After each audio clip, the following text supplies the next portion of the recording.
Welcome. Today we're diving into the fascinating world of supply and demand, the backbone of any market economy. These two forces interact constantly, shaping prices and availability of goods and services all around us. Whether you're shopping for groceries, buying a new phone, or filling up your car with gas, supply and demand are at play. Understanding how they work can help you make smarter choices as a consumer and even as a business owner. In this video, we'll break down what happens when there's too much or too little of something, what economists call surplus and shortage. Let's get started by exploring the basics of supply and demand. Let's begin with supply. Supply refers to the amount of a product or service that sellers are willing and able to offer at different prices. Generally, as prices rise, suppliers are more motivated to produce and sell more since they can make a great profit. Imagine a farmer growing apples. If apple prices go up, the farmer will likely try to grow and sell more apples. This relationship between price and quantity supplied is a fundamental concept in economics. Understanding supply helps us see why products sometimes flood the market or become scarce.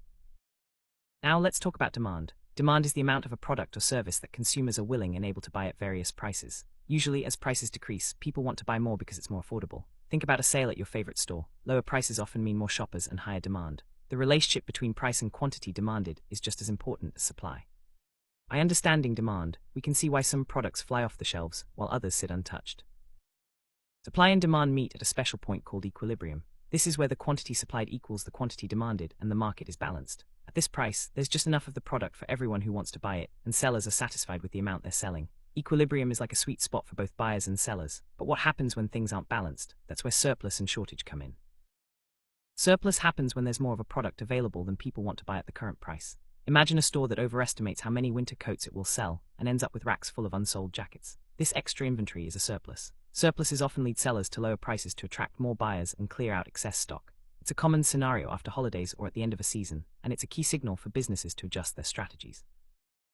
On the flip side, a shortage occurs when there isn't enough of a product to meet demand at the current price. Picture a hot new gadget that everyone wants, but stores can't keep it in stock. Shoppers line up early and shelves are empty within hours. This is a shortage. When shortages happen, prices often rise because people are willing to pay more to get the product. Shortages can also prompt businesses to increase production or find new suppliers.